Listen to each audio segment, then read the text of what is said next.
മഹാലക്ഷ്മി സീരിയലിൻ്റെ ഏറ്റവും പുതിയ പ്രൊമോ റിവ്യൂയിലേക്ക് എല്ലാ കൂട്ടുകാർക്കും സ്വാഗതം. അങ്ങനെ സാഗറിൻ്റെ നിർദ്ദേശപ്രകാരം മഞ്ജു മേഘൻ്റെ കള്ളക്കളികൾ കണ്ടുപിടിക്കണമെന്നുള്ള ആ വാശിയിൽ എല്ലാ തെളിവുകളോടെ കണ്ടുപിടിക്കുന്നുണ്ട്. അങ്ങനെ മാനസയുടെ വീടിനടുത്ത് കാറിൽ മറഞ്ഞിരിക്കുന്ന മഞ്ജു ആ സത്യം കാണുന്നുണ്ട്. മാനസയും കുഞ്ഞുമായിട്ട് ചേർന്നിരിക്കുന്ന മേഘൻ കുഞ്ഞിന് വേണ്ടിയിട്ട് ചോക്ലേറ്റ് മേടിക്കാനായിട്ട് പൈസ കൊടുക്കുന്നത് കാണുന്നുണ്ട്. മാത്രമല്ല പറയുന്നുണ്ട്, അവളുടെ സ്ത്രീധന തുക മുഴുവൻ കിട്ടട്ടെ, അതിൽ നിന്നൊരു വീതം ഞാൻ നിനക്ക് തരുന്നതായിരിക്കും. ഇടയ്ക്കിടയ്ക്ക് ഞാൻ ഇതുപോലെ നിന്നെ വന്ന് കണ്ടോളാം, അതുവരെ നീ ഒന്നും മിണ്ടാതിരിക്കണം. കുഞ്ഞിനെ എടുത്തു പിടിച്ചുകൊണ്ട് മാനസയും ചേർത്ത് നിർത്തി കുഞ്ഞിനുമ്മ കൊടുക്കുന്നു, കുഞ്ഞിനെയും കൊണ്ട് മാനസയ്ക്കുമ്മ കൊടുക്കുന്നു. അതെല്ലാം കണ്ട് മഞ്ജുവിനാകെ കിളിപോയി നിൽക്കുന്നുണ്ട്. സാഗറിന് മേഘനാഥനോടുള്ള ദേഷ്യം എന്താണെന്ന് മഞ്ജുവിനറിയാം. അതുകൊണ്ട് തന്നെ മേഘനോടുള്ള കലി തീർക്കാൻ വേണ്ടിയിട്ട് ഫേക്ക് ഫോട്ടോ പടച്ചു വിട്ടതാണെന്ന് കരുതിയിരുന്നു. പക്ഷേ അത് തെറ്റാണ്. സാഗർ പറഞ്ഞ കാര്യങ്ങളിൽ എന്തൊക്കെയോ വാസ്തവമുണ്ടെന്നുള്ള കാര്യം മഞ്ജുവിന് ഉറപ്പാകുന്നുണ്ട്. ഇത്രയും നാൾ താൻ മേഘനെ വാക്കുകൊണ്ടും പ്രവൃത്തി കൊണ്ടും സപ്പോർട്ട് ചെയ്ത് മാത്രമേ നിന്നിട്ടുള്ളൂ. എന്നാൽ തന്നെ മേഘൻ അടപടലം ചതിച്ചു കഴിഞ്ഞു. മനസ്സിലെന്തൊക്കെയോ ഉറച്ച തീരുമാനം എടുക്കുന്നുണ്ട് മഞ്ജു. ശേഷം മഞ്ജു സാഗറിനെ വിളിച്ച് പറയുന്നുണ്ട്, എനിക്ക് അത്യാവശ്യമായിട്ട് തന്നെ ഒന്ന് കാണണം. അങ്ങനെ മഞ്ജു സാഗറും കണ്ടുമുട്ടി സംസാരിക്കുന്നതായിട്ടൊക്കെ കാണിക്കുന്നു. എന്നിട്ട് മഞ്ജു പറയുന്നുണ്ട്, എനിക്ക് എങ്ങനെ തന്നോട് നന്ദി പറയണമെന്ന് അറിയില്ല. എൻ്റെ കണ്ണേട്ടനെയും മഹാലക്ഷ്മിയും അവരുടെ വാക്കും ധിക്കരിച്ചാണ് ഞാൻ ഈ കല്യാണം കഴിച്ചത്. സാഗർ കാരണമാണ് മേഘൻ്റെ തനി സ്വരൂപം എന്താണെന്ന് എനിക്ക് മനസ്സിലാക്കാൻ സാധിച്ചത്. ഇപ്പോൾ തന്നെ വിവാഹം കഴിഞ്ഞിട്ട് അധിക ദിവസമൊന്നും ആയിട്ടില്ല. ഇനിയും വൈകിയിരുന്നെങ്കിൽ എൻ്റെ ജീവിതം എങ്ങോട്ട് പോയി എത്തിയനെയെന്ന് ഞാനിപ്പോൾ ആലോചിക്കുന്നു.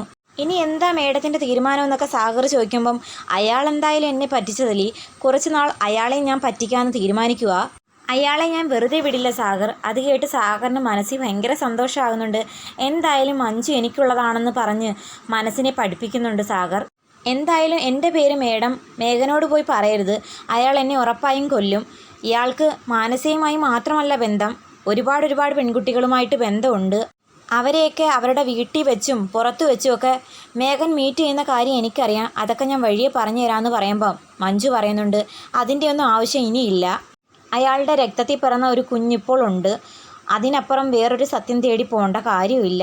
അല്ലെങ്കിൽ തന്നെ എന്തിനാ ഞാൻ അവരെയൊക്കെ തേടി പോകുന്നത്? അങ്ങനെയൊക്കെ പറഞ്ഞ് മഞ്ജുവും സാഗറും പിരിഞ്ഞ് വീട്ടിലേക്ക് പോകുന്നുണ്ട് മഞ്ജു.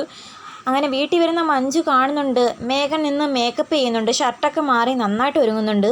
അത് കണ്ട് മഞ്ജു തറപ്പിച്ച് നോക്കിക്കൊണ്ട് കയറി ചെല്ലുന്നു. മേഘൻ ചോദിക്കുന്നു, എന്താ മോളെ? തേൻ ചാലിച്ച് മോളേന്ന് വിളിക്കുമ്പോഴും തൻ്റെ മനസ്സിൽ എന്താണെന്ന് എനിക്കിപ്പോൾ മനസ്സിലായി. താൻ പല പെൺകുട്ടികളെ ചതിച്ചിട്ടുണ്ടായിരിക്കും, കണ്ടിട്ടുണ്ടായിരിക്കും. പക്ഷേ മഞ്ജുവിനെ പോലെ ഒരു പെൺകുട്ടിയെ താൻ ഇതുവരെ കണ്ടിട്ടുണ്ടാകില്ല എന്ന് മഞ്ജു മനസ്സിൽ വിചാരിക്കുന്നു. താൻ എൻ്റെ ഏട്ടത്തിയെ അടക്കം ചതിക്കാൻ നോക്കി. താൻ എന്നെ എങ്ങനെയാണോ ചതിച്ച് അതുപോലെ തന്നെ ചതിച്ച് കയ്യിൽ തരാം എന്നൊക്കെ മഞ്ജു ഇങ്ങനെ മനസ്സിൽ വിചാരിക്കുന്നു. മേഘൻ തൻ്റെ അടുത്ത് നിൽക്കുമ്പോഴെല്ലാം മാനസയും അപ്പൂനെയും ചേർത്ത് നിർത്തി ഉമ്മ കൊടുക്കുകയും അവരെ ചേർത്ത് നിർത്തി സന്തോഷകരമായി നിൽക്കുന്ന ആ ഒരു കാഴ്ച കണ്ടില്ലേ, അത് മനസ്സിൽ കിടന്ന് ഇങ്ങനെ തിളയ്ക്കുന്നു. അധികം വൈകാതെ തന്നെ മഞ്ജു സ്ട്രോങ് ആയിട്ടൊരു തീരുമാനം എടുക്കുമെന്ന് തന്നെ പ്രതീക്ഷിക്കാം. അതേസമയം മഹാലക്ഷ്മിയും കണ്ണനും കോടതിയിൽ നിന്ന് മാർക്കോയെ പുറത്തിറക്കിയില്ലേ, അന്നേരം പറഞ്ഞിരുന്നു ഉറപ്പായിട്ട് ഒരു ട്രീറ്റ് തരും, ഞങ്ങളെ കാണാൻ ഇടയ്ക്ക് വരണമെന്ന് പറഞ്ഞിട്ടുണ്ടായിരുന്നു. അതും പ്രകാരം മാർക്കോ വരുന്നുണ്ട്. എന്നാൽ മാർക്കോയ്ക്ക് പൊതുവേ ആർക്ക് സഹായം ചെയ്താലും അവരെ വീണ്ടും കാണുകയോ ശല്യം ചെയ്യുകയോ അത്തരക്കാരനല്ല. മാത്രമല്ല മഹാലക്ഷ്മിയോടും കണ്ണനോടും അതിൻ്റേതായിട്ടുള്ള സ്നേഹവും ബഹുമാനവും തൻ്റെ മനസ്സിലുണ്ട്. അവരെ ഇടയ്ക്കിടയ്ക്ക് കണ്ട് ആ ഒരു പ്രതിഫലം വാങ്ങാനൊന്നും മാർക്കോയ്ക്ക് താല്പര്യമുള്ള ടൈപ്പല്ല. എന്നാൽ മാർക്കോയെ കണ്ണൻ്റെ ഓഫീസിലേക്ക് വിളിപ്പിക്കുന്നതിൻ്റെ പ്രകാരം മാർക്കോ ഓഫീസിലേക്ക് വരുന്നുണ്ട്. മഹാലക്ഷ്മിയും കൂടെ ഉണ്ടായതുകൊണ്ട് തന്നെ മാർക്കോയെ കൊണ്ട് 3 പേരും ചേർന്ന് നിന്നൊരു സെൽഫിയൊക്കെ എടുപ്പിക്കുന്നതായിട്ട് കാണിക്കുന്നുണ്ട്. സെൽഫി എടുക്കുന്നതിന് മറ്റൊരു ഉദ്ദേശമുണ്ട്. മാർക്കോയും ആ മുത്തശ്ശിയെ പോലെ എന്തെങ്കിലും അമാനുഷിക ശക്തിയുള്ള ആളാണോ എന്നറിയാൻ വേണ്ടിയിട്ടാണ്.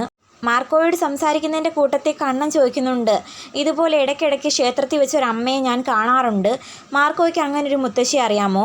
മുത്തശ്ശിയുടെ രൂപവും പ്രത്യേകതകളും എല്ലാം പറയുമ്പം മാർക്കോ അമ്പരന്ന് നിൽക്കുന്നുണ്ട്. കാരണം അയാൾക്കും ആ മുത്തശ്ശി അറിയാം. ഇടയ്ക്കിടയ്ക്ക് അയാളും കാണാറുണ്ട് ആ മുത്തശ്ശിയെ. അന്ന് രാത്രി മഹാലക്ഷ്മിക്ക് അപകടമുണ്ടായ ആ ദിവസമല്ലേ, അന്ന് ആ അമ്മ പറഞ്ഞ പ്രകാരമാണ് ഞാൻ അങ്ങോട്ടേക്ക് വന്നത്. ഇടയ്ക്കിടയ്ക്ക് ഞാൻ ആ അമ്മയെ കാണാറുണ്ട്. അമ്മ ഓരോരോ കാര്യങ്ങൾ എനിക്ക് പറഞ്ഞു തരികയും ചെയ്യും. പലപ്പോഴായി ആ അമ്മ എൻ്റെ രക്ഷകയായിട്ടും മാറിയിട്ടുണ്ടെന്ന് മാർക്കോ പറയുമ്പം കണ്ണനും മഹാലക്ഷ്മിക്കും വിശ്വസിക്കാനാകുന്നില്ല. കാരണം മഹാലക്ഷ്മിയും കണ്ണനും ക്ഷേത്രത്തിൽ തൊഴുവാൻ വന്ന സമയത്ത് ഈ മുത്തശ്ശി കണ്ണനോട് കണ്ട് നേരിട്ട് പറഞ്ഞ കാര്യമാണ്, മോനെ രക്ഷിച്ച ഒരു ചെറുപ്പക്കാരനില്ലേ, ആ ചെറുപ്പക്കാരൻ ഒരു അപകടത്തിൽപ്പെട്ട് കിടക്കുവാണ്, ആ പയ്യനെ രക്ഷിക്കണമെന്നുള്ള കാര്യം മുത്തശ്ശി പറഞ്ഞാണ് കണ്ണൻ അറിയുന്നത്. പിന്നീടാണ് പത്രത്തിൽ ഇതുപോലെ ന്യൂസ് കണ്ട് മാർക്കോ കള്ളക്കേസിൽപ്പെട്ട് അകത്തായിട്ടുണ്ടെന്നുള്ള വിവരം അറിയുന്നത്. അങ്ങനെയാണ് മാർക്കോയെ വന്ന് രക്ഷപ്പെടുത്തിയെന്നുള്ള കാര്യമൊക്കെ കണ്ണൻ്റെ മനസ്സിൽ വരുന്നുണ്ട്. ആ അമ്മയ്ക്ക് എന്തോ ഒരു ദിവ്യശക്തി ഉണ്ടെന്ന് 3 പേർക്കും വിശ്വാസമാകുന്നുണ്ട്. അന്നേരം കണ്ണൻ പറയുന്നുണ്ട്, എന്തായാലും മഹാലക്ഷ്മിക്ക് അപകടം പറ്റിയ സ്ഥലത്ത് കൃത്യമായി മാർക്കോ എത്തിയപ്പോൾ തന്നെ ഞങ്ങൾക്ക് ഉറപ്പായിരുന്നു ഏതോ ഒരു ദൈവിക ശക്തി മാർക്കോയുടെ രൂപത്തിൽ വന്ന് മഹിയെ രക്ഷപ്പെടുത്തിയതാണെന്നുള്ള സത്യം. അത് കേട്ട് മാർക്കോയ്ക്ക് സന്തോഷമാകുന്നുണ്ട്. അങ്ങനെ സംസാരിച്ച് നിൽക്കുന്നതായിട്ട് കാണിക്കുന്നു. പിന്നീട് കാണിക്കുന്നത് ക്ഷേത്രത്തിൽ മുത്തശ്ശിയെ വീണ്ടും കാണിക്കുന്നു. മിക്കവാറും മാർക്കോ ക്ഷേത്രത്തിൽ തൊഴുവാൻ വന്നിട്ടുണ്ടായിരിക്കും.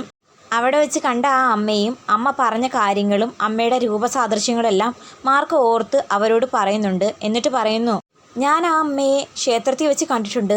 ആ അമ്മയുടെ രൂപം മനസ്സിൽ നിന്ന് മായത്തില്ല.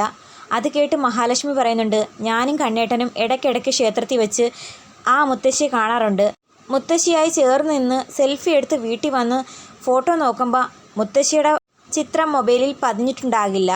അന്നേരം മാർക്കോ പറയുന്നുണ്ട്, ആ അമ്മയും എനിക്കും തമ്മിൽ ചില ബന്ധങ്ങളുണ്ട്. അതൊന്നും ഇപ്പോഴെനിക്ക് പറയാൻ പറ്റില്ല. എന്തായാലും മാർക്കോ കമലേശ്വരം ഗ്രൂപ്പ് ഓഫ് കമ്പനിയിലേക്ക് വന്നിട്ടുണ്ട്. മാർക്കോയ്ക്ക് ഇപ്പം പറയത്തക്ക ജോലിയൊന്നുമില്ല. മറ്റുള്ളവരുടെ രക്ഷകനായിട്ട് നടക്കുന്ന ആ ഒരു ജോലിയെന്നല്ലാതെ പറയത്തക്ക ജോലിയൊന്നുമില്ല. എന്തായാലും കമലേശ്വരം ഗ്രൂപ്പ് ഓഫ് കമ്പനിയിൽ എന്തെങ്കിലും ഒരു ജോലി കൊടുക്കാൻ കണ്ണനും മഹാലക്ഷ്മിക്കും സാധിക്കും. മാർക്കോ ഒറ്റ ഒരാൾ കാരണമാണ് പലരുടെയും മുഖം മൂടി അഴിഞ്ഞു വീഴാൻ തുടങ്ങിയത്. ആ മഞ്ജുവിന് തന്നെ മേഘനെക്കുറിച്ചുള്ള സത്യം മനസ്സിലാക്കാൻ കാരണക്കാരൻ എന്ത് പറഞ്ഞാലും നമ്മുടെ മാർക്കോയാണ്. മേഘൻ എന്ത് ശിക്ഷയാണ് മഞ്ജു കൊടുക്കാൻ പോകുന്നതെന്ന് കാത്തിരുന്ന് കാണേണ്ട കാര്യമാണ്. ഒരു കാര്യം ഉറപ്പാണ്, മേഘനാഥൻ അധിക നാൾ വിലസി ജീവിക്കില്ല. എന്തായാലും അവൻ്റെ ചീട്ട് കീറാൻ പോകുന്നു. അധികം വൈകാതെ തന്നെ മാർക്കോയും മഞ്ജുവായിട്ടുള്ള കല്യാണം നടക്കുമെന്ന് പ്രതീക്ഷിക്കാം. കാത്തിരുന്ന് കാണാം. വീഡിയോ ഇഷ്ടപ്പെട്ടാൽ തീർച്ചയായിട്ടും ചാനലൊന്ന് സബ്സ്ക്രൈബ് ചെയ്ത് സപ്പോർട്ട് ചെയ്യുന്നതിനോടൊപ്പം തന്നെ ഹൈപ്പ് ചെയ്യാൻ മറക്കല്ലേ കൂട്ടുകാരെ.